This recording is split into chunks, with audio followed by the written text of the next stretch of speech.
Assalamualaikum warahmatullahi wabarakatuh. Kami dari kelompok 8 yang beranggotakan Fahmi Permadi, Marica Nur Anggraini, dan Melabdi Rahayu. Di kesempatan presentasi kali ini, kami ingin menyampaikan tentang pengkajian pada lansia yang meliputi pengkajian fungsional ADL, pengkajian risiko jatuh, pengkajian daripada lansia dengan demensia, dan pengkajian risiko decubitus.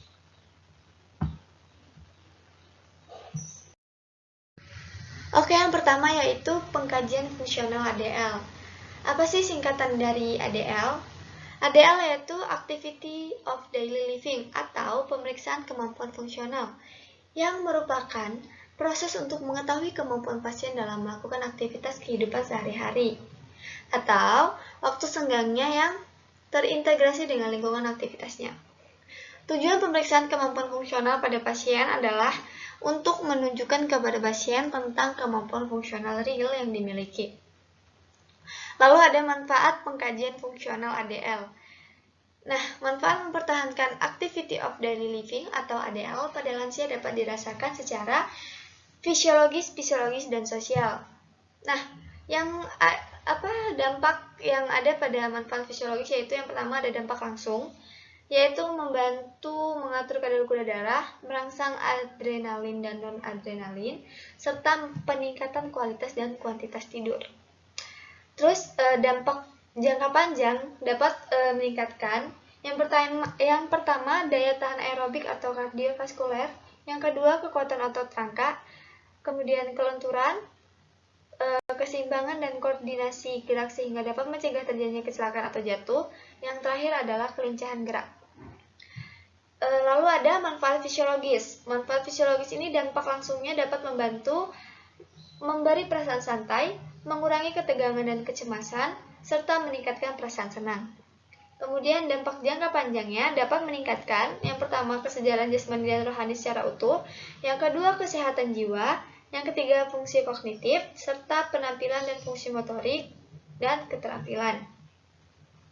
Nah, yang terakhir adalah manfaat sosial, yang dampak langsungnya dapat membantu pemberdayaan usia lanjut dan peningkatan integritas sosial dan kultur. Serta dampak jangka panjangnya itu dapat meningkatkan satu keterpaduan, kedua hubungan ketidakkawanan sosial, ketiga jaringan kerjasama sosial budaya, keempat pertahanan peranan dan pembentukan peran baru, serta yang terakhir adalah kegiatan antar generasi. Kemudian yang kedua, yaitu ada pengkajian resiko jatuh. Sebelumnya jatuh itu apa sih? Kalau di sini jatuh itu adalah suatu kejadian yang dilaporkan penderita atau saksi mata yang melibatkan seseorang mendadak terbaring atau terduduk di lantai atau tempat yang lebih rendah atau tanpa kehilangan kesadaran atau luka. Dari Ruben.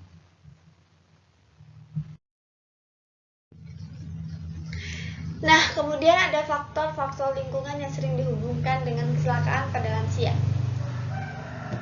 Faktor penyebab jatuh pada lansia dapat dibagi dalam dua golongan besar, yaitu yang pertama faktor intrinsik dan faktor ekstrinsik. Faktor intrinsik sendiri itu dapat disebabkan oleh proses penuaan dan berbagai penyakit seperti stroke dan TIA yang mengakibatkan kelemahan tubuh sesisi, Parkinson yang mengakibatkan kekakuan alat gerak, maupun depresi yang menyebabkan lansia tidak terlalu perhatian saat berjalan. Kemudian ekstrinsik sendiri yaitu alat-alat atau perlengkapan rumah tangga yang sudah tua.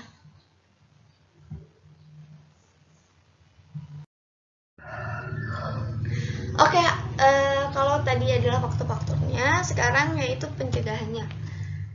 Di mana ini ada beberapa metode pencegahan jatuh pada orang tua. Yang pertama yaitu latihan fisik. Latihan fisik ini diharapkan mengurangi risiko jatuh dengan meningkatkan kekuatan tungkai dan tangan, memperbaiki keseimbangan, koordinasi, dan meningkatkan reaksi terhadap bahaya lingkungan. Latihan fisik juga bisa mengurangi kebutuhan obat-obatan sedatif. Latihan fisik yang dianjurkan yang melatih kekuatan tungkai tidak terlalu berat dan semampunya, yaitu salah satunya adalah berjalan kaki. Kemudian yang kedua, manajemen obat-obatan. Gunakan dosis terkecil yang efektif dan spesifik di antaranya, seperti perhatikan terhadap efek samping dan interaksi obat, Gunakan alat bantu berjalan jika memang diperlukan selama pengobatan. Kurangi pemberian obat-obatan yang sifatnya untuk waktu lama, terutama sedatif dan tranquilizer. Hindari pemberian obat multiple atau lebih dari 4 macam, kecuali atas indikasi klinis kuat. Serta yang terakhir yaitu menghentikan obat yang tidak terlalu diperlukan. Kemudian metode yang selanjutnya itu modifikasi lingkungan. Atur suhu ruangan supaya tidak terlalu panas atau dingin untuk menghindari pusing akibat suhu, di antaranya yaitu yang pertama, taruhlah barang-barang yang memang seringkali diperlukan berada dalam jangkauan tanpa harus berjalan dulu. Yang kedua, gunakan karpet anti-slip di kamar mandi. Perhatikan kualitas penerangan di rumah. Jangan sampai ada kabel listrik pada lantai yang biasanya untuk melintas. Kemudian, pasang pegangan tangan di tempat yang diperlukan, seperti misalnya di kamar mandi. Kemudian metode yang selanjutnya yaitu memperbaiki kebiasaan pasien lansia. Misalnya, berdiri dari posisi duduk atau jongkok jangan terlalu cepat. Jangan mengangkat barang yang berat sekaligus. Mengambil barang dengan cara yang benar dari lantai. Serta yang terakhir yaitu hindari olahraga berlebihan. Yang kelima adalah alas kaki. Perhatikan pada saat orang tua memakai alas kaki. Hindari sepatu berhak tinggi, pakai sepatu berhak lebar. Jangan berjalan hanya dengan kaos kaki karena sulit untuk menjaga keseimbangan. Karena kaos kaki licin. Terus yang terakhir adalah pakai sepatu yang anti-slip. Kemudian alat bantu jalan. Terapi untuk pasien dengan gangguan berjalan dan keseimbangan difokuskan untuk mengatasi atau mengeliminasi penyebabnya atau faktor yang mendasarinya. Kemudian yang ketujuh, periksa fungsi penglihatan dan pendengaran. Yang kedelapan, hip protector. Hal ini terbukti mengurangi risiko fraktur pelvis. Dan yang terakhir ada memelihara kekuatan tulang. Seperti misalnya suplemen nutrisi terutama kalsium dan vitamin D terbukti meningkatkan densitas tulang dan mengurangi risiko fraktur akibat terjatuh pada orang tua. Yang kemudian berhenti merokok, hindari konsumsi alkohol, latihan fisik, antiresepsi seperti bisphosphonates dan modulator reseptor estrogen, serta yang terakhir adalah suplementasi hormon estrogen atau terapi hormon pengganti. Kemudian pengkajiannya. Pengkajian klien dengan resiko injury meliputi pengkajian risiko atau risk assessment tools dan adanya bahaya di lingkungan klien, home hazard appraisal, pengkajian risiko. Yang pertama, jatuh. Kedua, riwayat kecelakaan. Ketiga, keracunan. Keempat, kebakaran. Kelima, pengkajian bahaya. Dan yang keenam, keamanan atau spesifik lansia di rumah.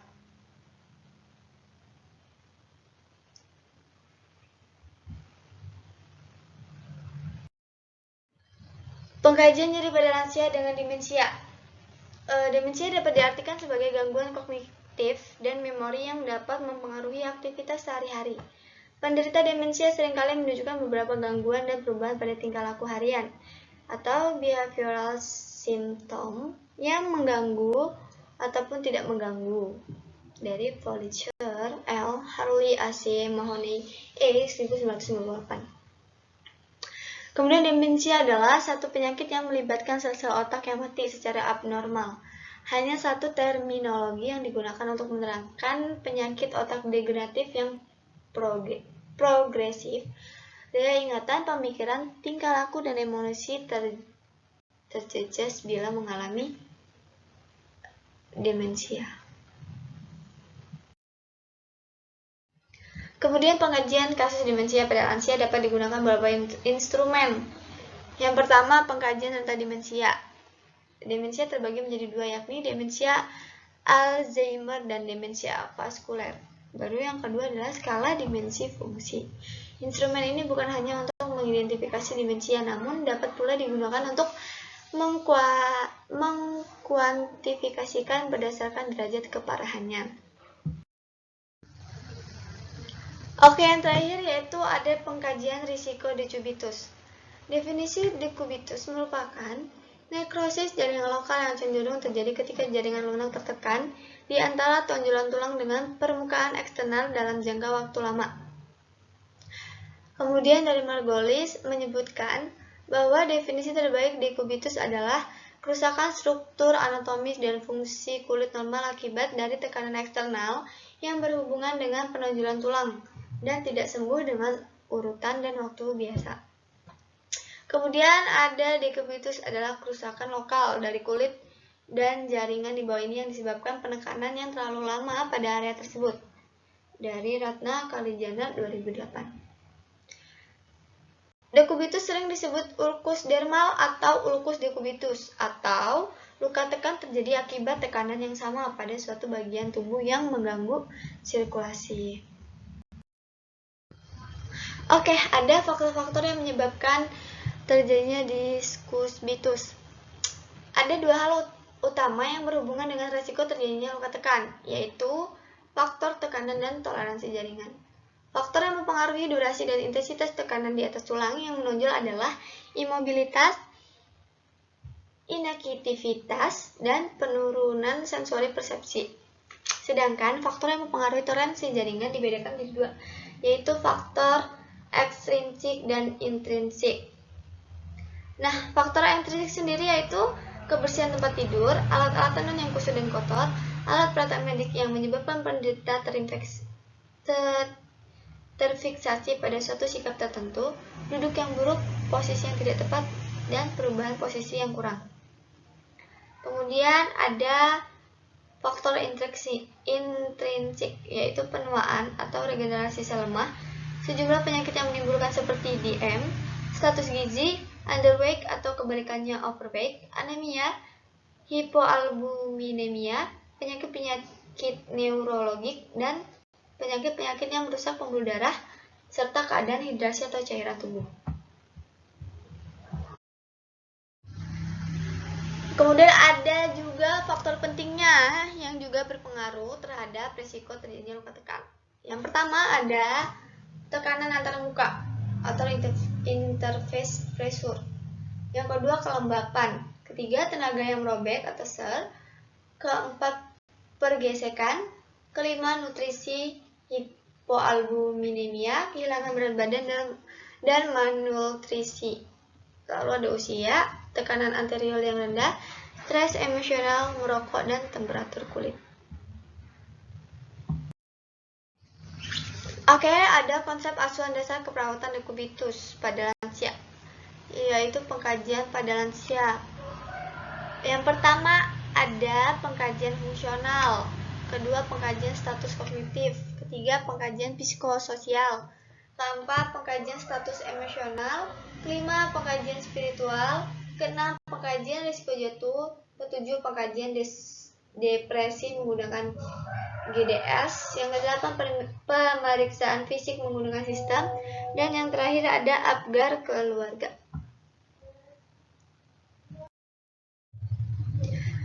Nah, teman-teman, jadi itu tadi adalah penjelasan dari kami tentang pengkajian pada lansia yang meliputi pengkajian fungsional ADL, pengkajian risiko jatuh, pengkajian nyeri pada lansia dengan demensia, dan pengkajian risiko dekubitus. Apabila ada salah kata, saya mohon maaf karena kami di sini juga masih belajar dan kita sama-sama belajar. Dan sekian dan terima kasih. Wassalamualaikum warahmatullahi wabarakatuh.